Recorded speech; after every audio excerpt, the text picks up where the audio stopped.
Nous allons voir ici le persona Liquify. Si vous connaissez Photoshop, en fait, c'est l'équivalent de fluidité. En fait, on va prendre une image, donc là, le plus simple, et là, vous allez comprendre le mieux, c'est sur le corps, quand on fait des retouches, par exemple, pour affiner ou élargir des parties du corps, mais ça va marcher avec n'importe quel élément. Donc, on retrouve tout en haut, là, j'ai ouvert tout simplement mon image, je vous invite à ouvrir la même, elle est fournie avec ce chapitre, et le deuxième élément qui est le Liquify Persona. Je clique dessus, et je vais avoir une nouvelle interface qui apparaît. Vous voyez, ici j'avais des outils qu'on a vus et que vous connaissez. Quand je clique juste là, vous voyez, j'ai une nouvelle palette d'outils. Ici des fenêtres qui apparaissent et mon image qui apparaît avec la grille. En fait, on va pouvoir, c'est un peu comme si on va déformer. On va pouvoir pousser des pixels, par exemple pour la taille si on veut l'affiner, on va pouvoir dilater, contracter, etc. Et on retrouve tous ces outils juste ici. On a donc là la possibilité à la main qui est tout simplement de nous balader dans l'image. Si j'ai zoomé, si je zoome bien, voilà, par exemple ici, ça me permet de naviguer là sur mon image. Ici, j'ai la possibilité donc de chasser, et ici, en fait, de chasser vers la droite ou vers la gauche. Vous allez voir en avant ou vers la gauche, vous allez voir la différence. Ici, le tournoiement, donc bon, ça existe et je ne sais pas trop quand est-ce qu'on l'utilise, mais je vais vous montrer.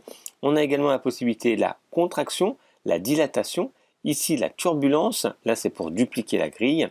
Là c'est pour revenir en arrière, restaurer ce qu'on a fait.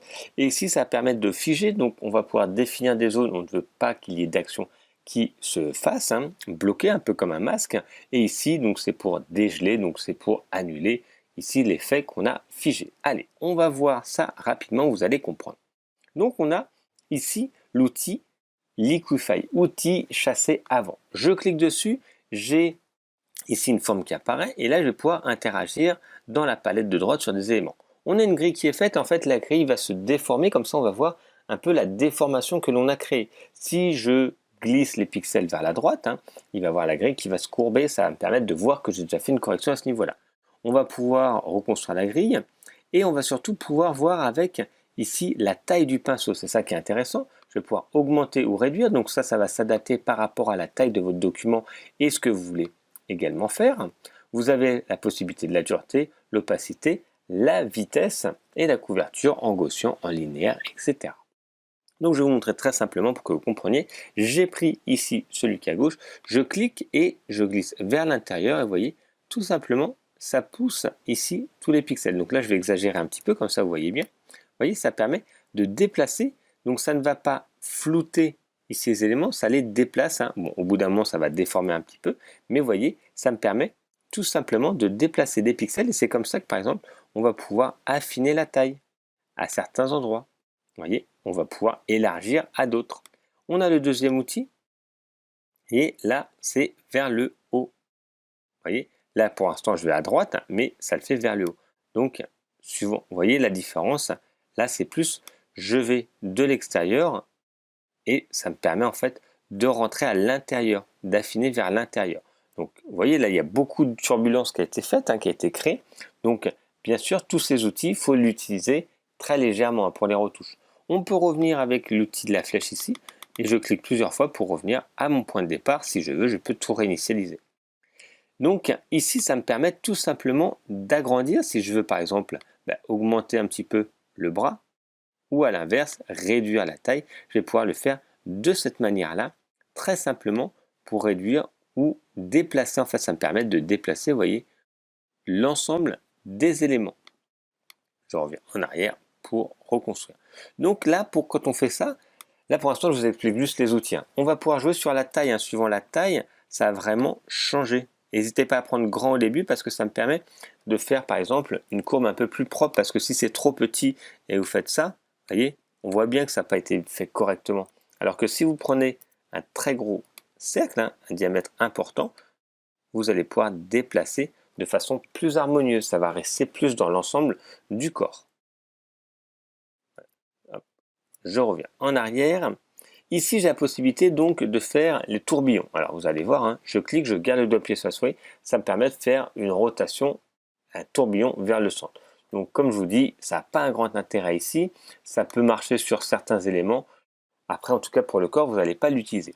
Là, on a la possibilité tout simplement Alors il y a marqué contraction, mais en fait ça va dilater. Je ne sais pas pourquoi il y a marqué contraction. Par exemple, souvent c'est réutilisé pour dilater des zones. Donc ça aussi bien, vous allez voir, je clique et je me déplace. Ça me permet de dilater des zones quand je clique dessus pour augmenter, pour dilater. Et à l'inverse, je vais pouvoir contracter. Vous voyez, là ça réduit très largement la zone, hein. Donc on pourrait le faire par exemple si on veut réduire très légèrement le nez. Je prends cette zone-là, je vais réduire et je veux réduire un petit peu le nez.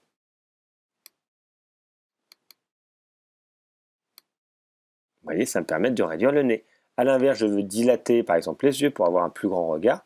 Donc là, je clique en continu. Vous voyez, ça permet d'augmenter les yeux. Donc ça peut être de façon subtile, ça peut être de façon grossière si vous voulez le faire après pour des effets graphiques plus généraux.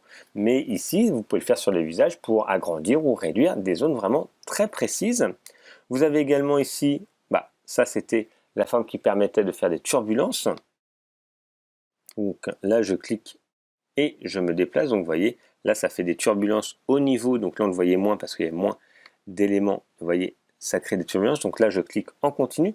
Là, ça peut créer des effets graphiques. Là, je vous dis, pour le corps, la turbulence, on n'utilise pas. Par contre, si vous avez dessiné des formes et vous utilisez la turbulence, ça peut être très sympa pour faire un fond graphique que vous pourriez utiliser. Allez, je reviens en arrière avec cet outil. Hop, et pareil, pour le visage, je vais revenir en arrière.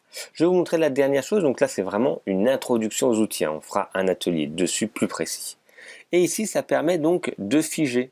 Là, on a vu tout à l'heure que si je déplace, ça déplace l'ensemble. A l'inverse, si je fige, donc je vais peindre une zone, donc on peut la déborder un petit peu, par exemple tout ça, je retourne avec un outil, et là, vous voyez, ça n'interagit pas dessus, c'est bloqué.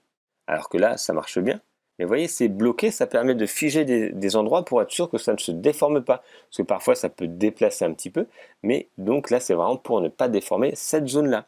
Attention, parce que là, j'ai juste pas mis à ce niveau-là, vous voyez, de protection, j'ai pas figé, on va pouvoir le bouger. Donc ça peut être aussi un avantage, juste pour déplacer une zone très précise. A l'inverse, le dernier, ça permet ici de dégeler l'élément. Allez, je vais revenir en arrière parce que c'est pas du tout correct. Et donc vous avez là la possibilité donc de faire des modifications. Donc on l'utilise principalement pour le corps, pour faire des retouches de corps, pour au niveau de la taille, au niveau des hanches, au niveau du visage, pour retoucher des éléments déplacés au niveau des bras, etc. Mais ça peut être fait sur beaucoup d'autres choses. Donc là, c'était juste une introduction pour que vous compreniez et on fera un exercice dessus un peu plus précis pour modifier, faire une retouche de corps.